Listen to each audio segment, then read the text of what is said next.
Bom dia, boa tarde, boa noite, galera. Estamos aqui com mais um vídeo para a internet sobre o assunto direito. Esse aqui vai ser um pouquinho chato, mas vamos discorrê-lo de forma bem ampla. Então vamos nessa. Vamos falar hoje sobre a metodologia. Metodologia é o estudo do método. É óbvio isso, né? Que vai estudar o método, como você chegou a tal coisa. Isso aqui é metodologia. Metodologia não é nada mais do que meios para se verificar algo.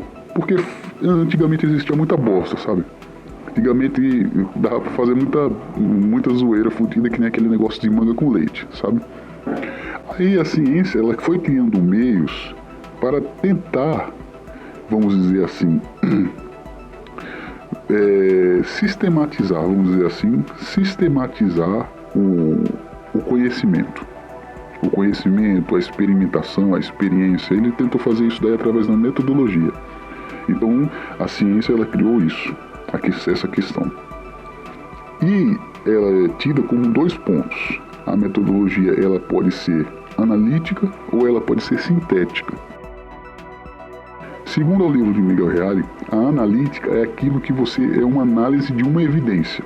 Uma inferência de uma verdade, um pressuposto que é considerado certo ou válido. Ou seja, essa é a verdade analítica, que é você analisar essas coisas que eu disse. Algo evidente é, por exemplo, a água é molhada. Não existe água seca. Então, a água é molhada. É vamos dizer assim, uma evidência. Algo que é evidente. Uma inferência de uma verdade também é uma coisa que não é como evidência, que você logo nota, só que você vê que ela é bem universalzinha, bem fechadinha. Isso é uma inferência de uma verdade. E um pressuposto certo ou válido é uma ideia que você vê que, em certo ponto, ela tem uma certa lógica nessa ideia e ela é válida. Então, certo e válido, um pressuposto certo e válido, também faz parte do que chamam de verdade analítica. Agora a questão é que existe também a sintética, a verdade sintética, que é aquela que você pode fazer uma experimentação controlada, vamos dizer assim, que é no caso da ciência, que ela pode reproduzir fatos que eles vão acontecer do mesmo jeito. Ou seja, cada vez que você repetir o método, vai dar aquele negócio. Então isso é a verificação sintética que toda a ciência natural ela consegue fazer. Então, partindo desse ponto, podemos ver que o Miguel Reale ele disse que as ciências sociais ela tem um campo de experimentação que é reduzido, obviamente. É mais reduzido do que o campo próprio das ciências naturais. Isso é óbvio, não tem como você repetir. Sendo que existem alguns caras.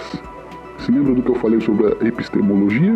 Então, existem caras que não aceitam nem a experimentação. Eles dizem assim, não tem nem como experimentar, cara. Não existe isso, não tem como você fazer uma experiência. Porque as ciências sociais não tem como você fazer essas porra. Simplesmente pelo fato eles citam que a ideia de que um tempo não pode ser repetido, ele também não pode ser verificado através da indução. Ou seja, você induzir que algo aconteça sem ser naturalmente, já para eles não pode existir. Então essa é a ideia principal.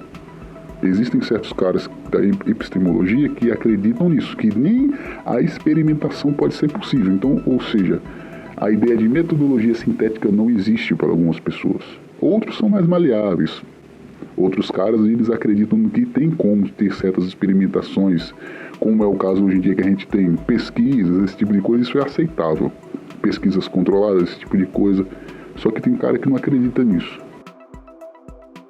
Baseado em tudo que foi dito, agora nós precisamos analisar a ideia de certeza. Já que a ciência social ela não tem a ideia de verificação sintética, então é preciso achar um jeito de se ter certeza das coisas. Então como é que é feito? É feito a filosofia, vamos dizer assim, que é do método filosófico de antigamente eles usam, que é a questão do rigor lógico. Então, já que não tem como experimentar de forma extremamente científica daquele jeito que os cientistas da época conseguiam fazer, o jeito é usar o rigor lógico e uma observação objetiva. Uma observação objetiva é uma análise histórica, esse tipo de coisa. E também, agora levando para o direito, nós temos a ideia de estudar as próprias leis, os objetivos e os fins das leis e a experiência jurídica. Basicamente, essa é uma ideia do que eles usam para ter certeza, ou seja, uma base. Então vamos começar agora sobre os métodos do direito, que não são basicamente os métodos do direito, não é? Vamos ver que é a lógica em si. Eu vou fazer mais pra frente, sempre falo isso, né? Mas é porque é muita coisa, não tem como passar isso daí em um ano. Vou demorar anos para eu conseguir passar tudo. Então eu vou fazer aula só sobre lógica mais pra frente. Mas não é lógica para concurso público não, tá, cara? Porque não só existe lógica para concurso público não, pô. Você tem que usar lógica pra sua vida, não só para fazer concurso público e largar lá, não. Então, existem dois tipos de processos dentro do método do direito. O processo de indução e o processo de dedução. Primeiro vamos falar sobre o processo de indução.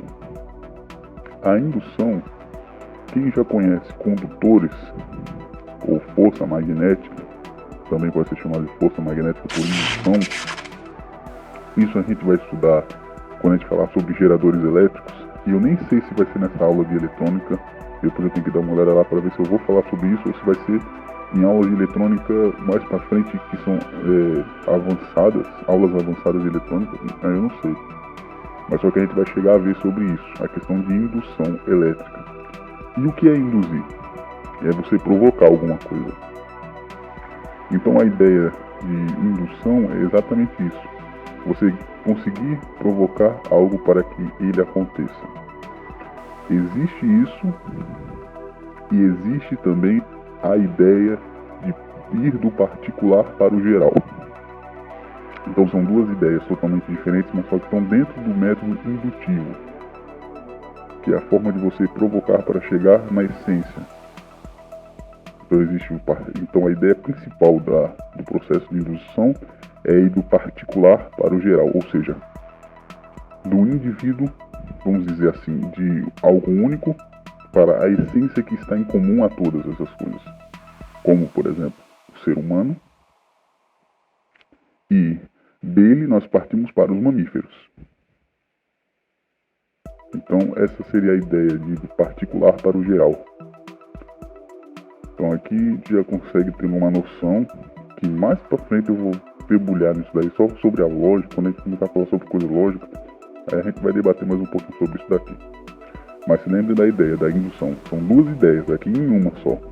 Primeiro, a primeira ideia que tem é conduzir algo, você provocar algo, e a segunda ideia é indo do particular para o geral. Vamos falar agora sobre o processo de dedução. E ele é a inversão do primeiro que a gente falou. Porque aqui a gente vai do geral para o particular. E aqui esse método dedutivo, ele foi largamente usado na época sempre foi largamente o que foi mais usado no direito. É o método dedutivo. Do geral para o particular seria a ideia dele. Como eu vou citar o exemplo anterior. Dos mamíferos, você chega no ser humano. E quais são os métodos de dedução mais usados? No livro ele cita dois: a amplificação e o silogismo. Então eu preciso falar sobre silogismo. A gente vai falar mais um pouquinho dele quando eu me aprofundar em filosofia. Aprofundando em filosofia, a gente vai falar sobre algumas coisas sobre o silogismo, certo? Se bem que eu não me engano, que em Zenão eu falei um pouquinho tal, foi bem básico. Só que aqui é o tipo seguinte: existem duas premissas, silogismo, existem duas premissas que vão dar em uma conclusão. A ideia básica do silogismo é isso. E o que são premissas? Premissas são dois bangs. São dois bangs, ou duas informações. Essas duas informações elas precisam ter um elo com a conclusão. Isso é um silogismo. Então você pega duas informações e dessa conclusão E dessa conclusão vai sair dessas duas informações, que são chamadas premissas. Então essas premissas são dois bangs que guardam relações que vão gerar a conclusão. Essa é a ideia do silogismo básica, só para vocês entenderem mesmo como é que funciona isso. Daqui vai sair a sofisma dessa ideia. Eu já falei para vocês, foi nos heurísticos, eu já dei uma ideia sobre isso, sobre a questão da sofisma, e ela vem dessa ideia. Essas duas premissas, elas têm algo a ver, mas só que não tem tudo a ver. Então é uma questão, a sofisma é uma lógica maliciosa. Quando eu digo maliciosa, é para te fuder. A lógica é para te fuder, isso aqui é uma sofisma. Aí tem algumas coisas que tem uma certa, vamos dizer assim, uma certa ligação, mas só que não é uma ligação perfeita, entendeu? Então seria uma sofisma. Como por exemplo, deixa eu pensar numa aqui. O homem é filha da puta. Pedro é homem. Então Pedro é filha da puta. Aí ó, um exemplo de sofisma aí ó. Então, temos também o método de amplificação, que é você, através de deduções, você conseguir tirar o que nós chamamos mais para frente de analogia, que é dentro do processo dedutivo, que acontece a analogia, todas aquelas coisas lá da hermenêutica, que a gente não vai falar aqui agora, só que está dentro do método de dedução, também muito usado pelo direito. E agora a gente vai falar um pouquinho sobre a elaboração das leis com todas essas informações que eu dei até agora, certo?